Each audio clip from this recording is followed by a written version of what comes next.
तो hello student, मैं शशांक स्वागत करता हूं आपका अपने चैनल गिरो ज्ञान विद शशांक में। और जैसा कि मैंने पहले आपको बता दिया था कि जब अब intermediate class UP board, 10th class UP board और अन्य क्लासों के लिए जो हमारा गणित का शेड्यूल होगा वो एक्सरसाइज वाइज चलेगा, यानी हम एक्सरसाइजों को हल करेंगे। उनसे पहले उनके बारे में सवाल देखेंगे, सूत्र देखेंगे और तब हम आगे बढ़ेंगे। टाइमिंग में भी अब बदलाव हो गया है। अब आपको जो इंटरमीडिएट का गणित होगा वो 12 बजे मिलेगा। कितने बजे मिलेगा? 12 बजे, क्योंकि अब 2 बजे से आपको इंटरमीडिएट फिजिक्स मिला करेगी, यानी भौतिक विज्ञान मिला करेगी। 4 बजे आपको 10th का मैथ मिलेगा एक्सरसाइज वाइज, और जो हमारा मैथ A to Z था वो अब शाम को आपको मिलेगा।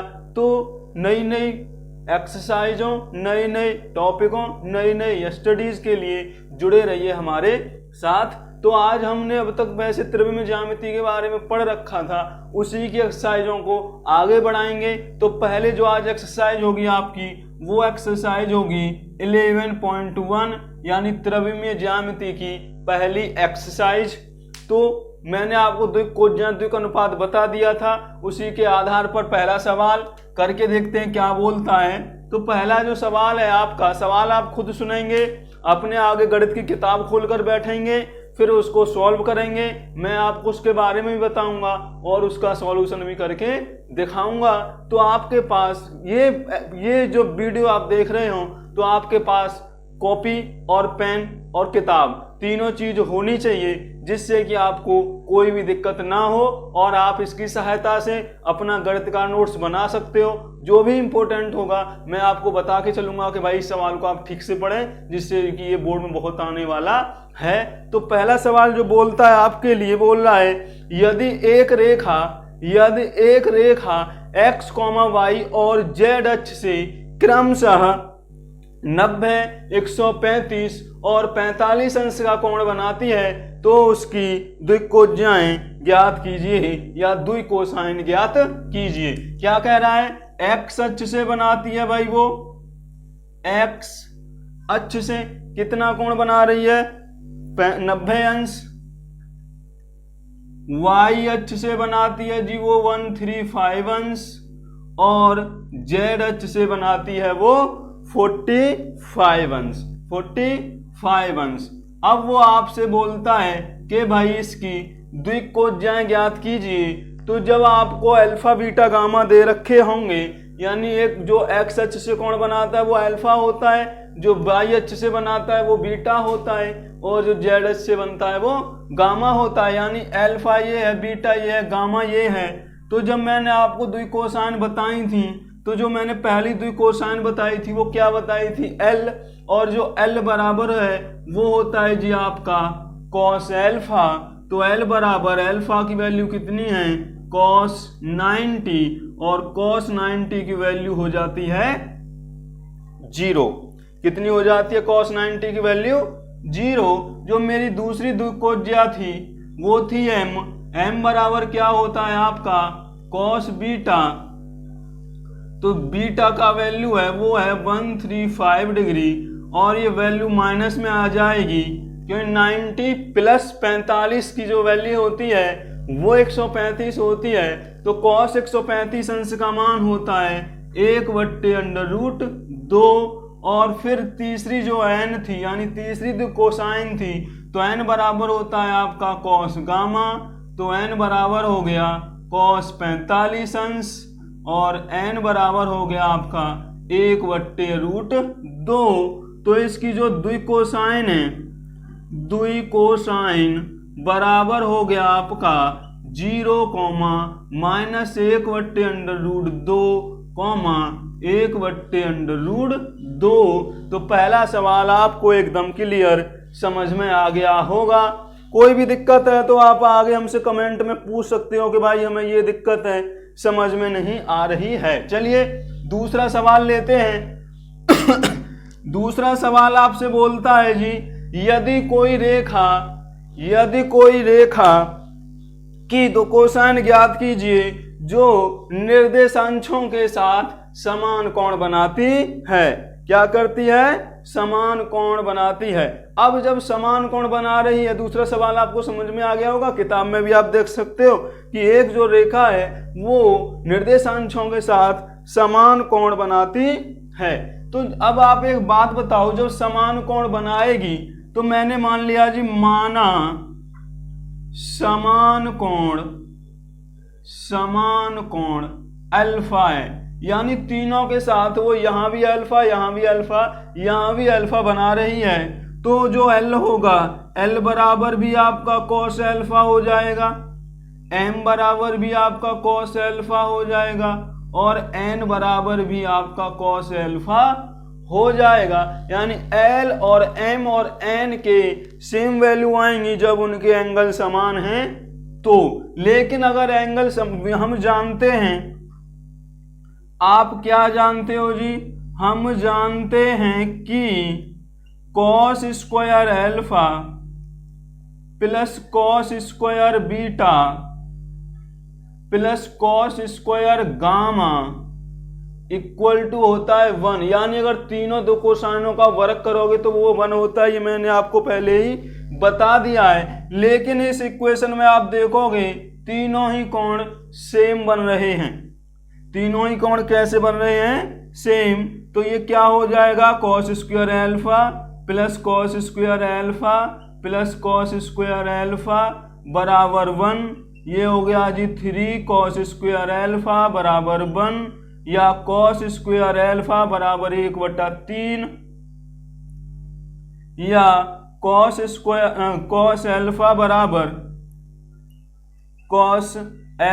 बराबर 1/3 पर रूट चला जाएगा तो बराबर आ जाएगा, एक का तो रूट होता नहीं, और जी √3। यानी जो अल्फा की वैल्यू है आपकी वो कितनी आ रही है, 1/√3। कॉस अल्फा बराबर कितना आ गया, 1/√3, क्योंकि रूट है तो प्लस माइनस, तो यहां पर वैल्यू लगा दीजिए एल और एम की। तो एल बराबर कितना हो गया आपका, प्लस माइनस 1/√3, एम बराबर भी यही हो गया प्लस माइनस 1/√3, और एन बराबर भी हो गया आपका प्लस माइनस 1/√3। तो जब सेम एंगल बनाएगी तो कितना वैल्यू आ जाएगा, प्लस माइनस 1/√3। तो पहला सवाल क्लियर हो गया, दूसरा सवाल क्लियर हो गया। आइए तीसरे सवाल पर चलते हैं। तीसरा सवाल जो है आपका वो द्विक अनुपात का है। द्विक अनुपात मैंने आपको ABC बताए थे, अगर याद हो तो। अगर अभी तक आपने वो वाला वीडियो नहीं देखा द्विकोसाइन और द्विक अनुपात का, तो आप वो जाके देख सकते हैं, और इन सवालों को करने में आपको बड़ी आसानी मिल जाएगी, या आसानी हो जाएगी। तो सवाल कह रहा है, यदि एक रेखा के द्विक अनुपात -18, 12 और -4 हैं तो इसकी द्विकोसाइन ज्ञात कीजिए। क्या कह रहा है, द्विक अनुपात बराबर हैं -18, 12, -4। 12, -4, इसका मतलब ये हो गया A बराबर है -18, B बराबर है 12, C बराबर है -4। तो जब आपके पास A, B, C तीनों वैल्यू दे रखी हो तो मैंने आपको एक फॉर्मूला बताया था L का, M का और N का। अगर वो आपको याद है ना, भूले तो नहीं हो, भूल गए हो तो भाई फॉर्मूले गणित में जानना बहुत जरूरी होता है, जिससे कि वो सवाल हमारे आसानी से हो सकें। तो L बराबर आपका फॉर्मूला क्या था, A/√A² plus B² plus C²। तो L बराबर A का वैल्यू -18 है, बटे -18 का स्क्वायर प्लस 12 का स्क्वायर प्लस -4 का स्क्वायर, तो बराबर -18 बटे 18 का वर्ग करोगे तो 324 आता है। 18 का वर्ग कितना आएगा भाई, बताओ जरा, 324। 12 का आता है 144, 4 का आता है 16, 4 का कितना आता है 16, तो 6, 4, 10, 10 और 4 चलो 18 का वर्ग आपको एक बार करके दिखाते हैं कितना आता है। तो 8 8 64 हासिल के 6 8 1 8 और 6 14 और 18 तो 4 8 और 4 12। कोई दिक्कत है? 324 आ रहा है। समझ गए होंगे वर्ग कैसे करते उसी संख्या का, उसी संख्या में जब आप गुणा कर देते हो तो वो क्या हो जाता है, वर्ग निकल कर आ जाता है। सॉल्व कर लो तो -18 बटे अंडर रूट, इसे जोड़ो 16 144 को जोड़ोगे 160 हो जाएगा। 160 और 324, चलो 6 4 10 और 4 14 हासिल का 1 और 1 2 4 6 और 2 8 और 1 और 3 4, कितना आ गया 484 को जब आप बाहर निकालोगे तो ये 22 का वर्ग होता है। कितने का वर्ग हो गया? 22 का। तो जब आप ये काटोगे तो -9 बट्टे 11 दूनी 22। पहला जो द्विक कोसाइन है वो कितना आ गया? -9 बट्टे 11। दूसरे का फॉर्मूला था आपका b बटे a square plus b square plus c square बराबर b की जो वैल्यू है वो 12 है, सेम अंदर आ रहा है -18 स्क्वायर 12 स्क्वायर -4 स्क्वायर 12 बट्टे अंडर रूट 324 144 16, नीचे सेम ही रहता है तो 12 बट्टे रूट 484 बराबर 12 बट्टे 22 बराबर 6 बट्टे 11। एन का फॉर्मूला था आपका c बट्टे रूट ए square B square plus c square, सी की वैल्यू -4 है बट्टे -18 स्क्वायर प्लस 12 स्क्वायर प्लस -4 का स्क्वायर बराबर -4 बट्टे 324 प्लस 144 प्लस 16 बराबर -4 बट्टे 484 बराबर -4 बट्टे 22 बराबर -2 बट्टे 11। तो द्विक कोसाइन क्या आ गए आपके? -9 बट्टे 11 6 बट्टे 11 -2 बट्टे 11। क्लियर है? तीसरा सवाल समझ में आ गया होगा, नोट करते जाइएगा, स्क्रीनशॉट लेना है वो भी ले लीजिए। आगे जो चौथा सवाल है वो क्या कह रहा है आपसे? चौथा सवाल कह रहा है कि भाई दर्शाइए कि बिंदु 2, 3, 4, -1, -2, -1, 5, 8, 7 संरेख हैं। संरेख का मतलब क्या होता है? वो एक ही लाइन पर हैं। तो मैंने क्या किया, इनको बिंदु ए मान लिया, ये वाला बिंदु बी मान लिया और ये वाला बिंदु जो है वो मैंने सी मान लिया। अब आपको ये सिद्ध करना है कि जो ए, बी, सी है वो संरेख है। तो संरेख के लिए सबसे पहले आपको इसका द्विक अनुपात निकालना पड़ेगा, और यदि द्विक अनुपात समानुपाती हैं, यानी वो एक ही अनुपात में आ रहे हैं, तो वो संरेख होंगे, वरना वो संरेख नहीं होंगे। अगर मैं बोलूं आपसे कि भाई बिंदुओं x1, y1, x1, y1, z1 तथा x2, y2, z2 के द्विक अनुपात कितने होंगे भाई? छोटा लिख रहा हो तो आप कान खोलकर सुनेंगे, अब बात को समझ लेंगे।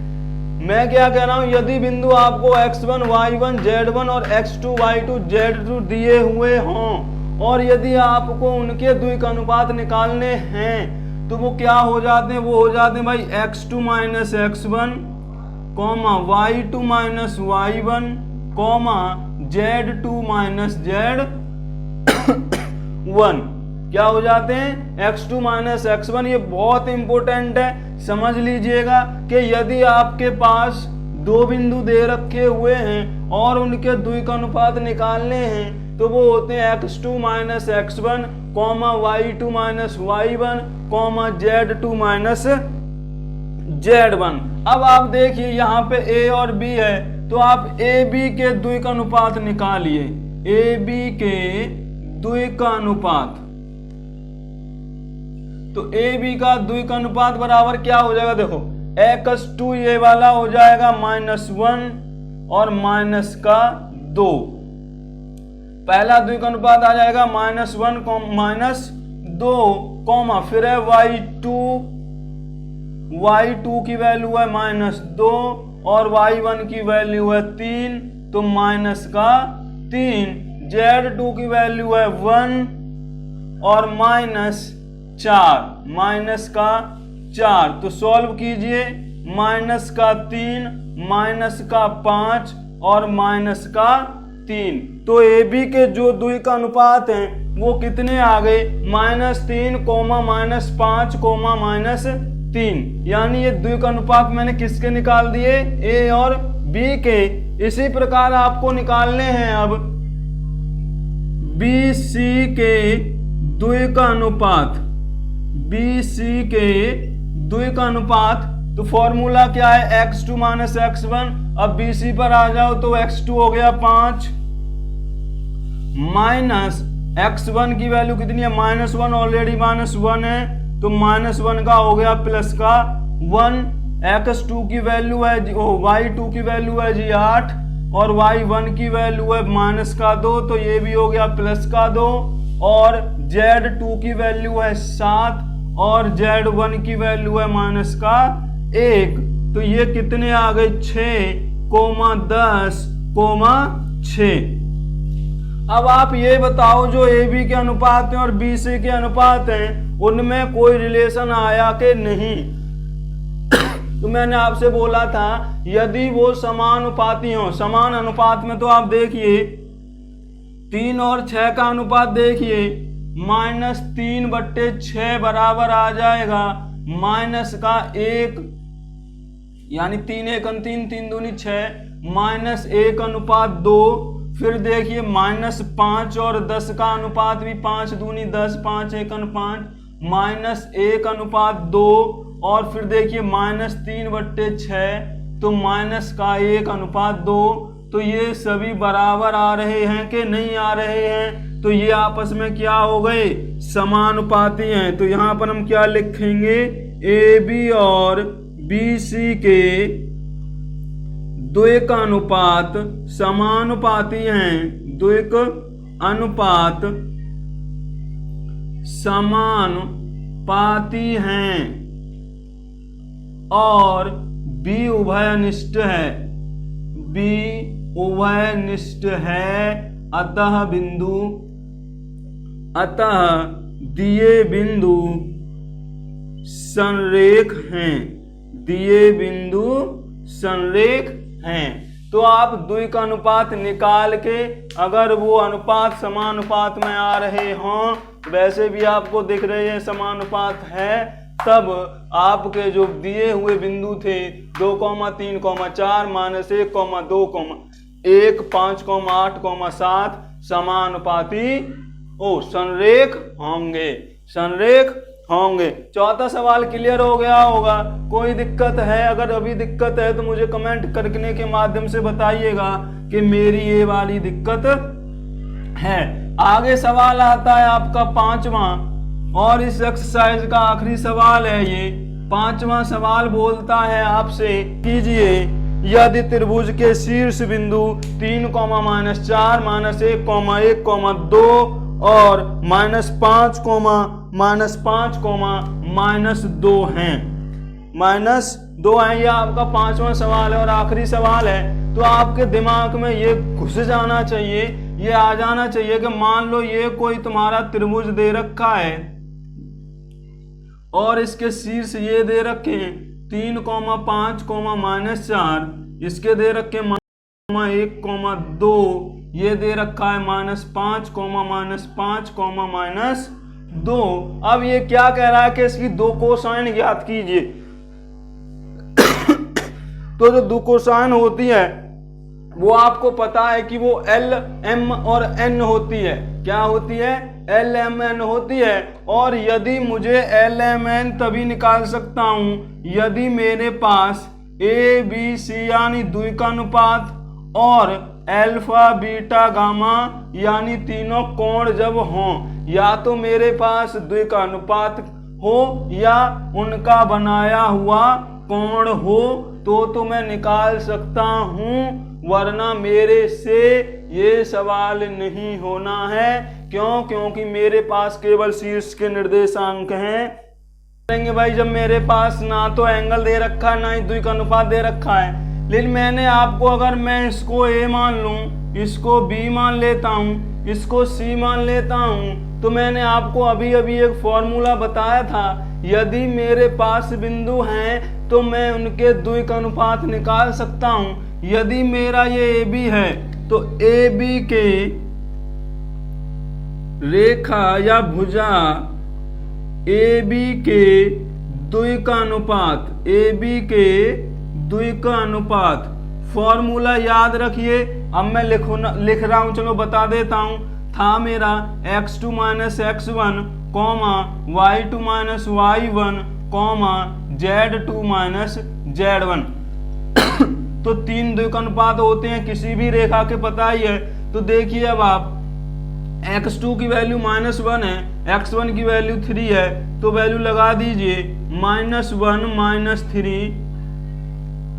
ये पहला द्विकानुपात बराबर आ जाएगा -4, y2 माइनस y1 तो 5 -1।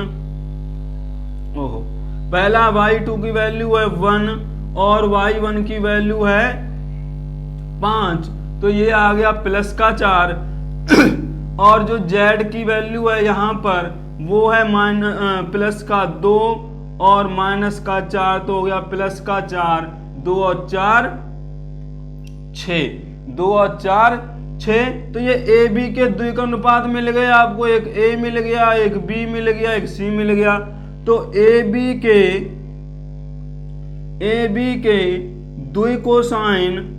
द्विकोसाइन बराबर L बराबर मैं मान ले रहा हूं, तो क्या हो जाएगा A/√A² B² plus C², M बराबर हो जाएगा B/√A² plus B² plus C² और N बराबर हो जाएगा C/A² B² प्लस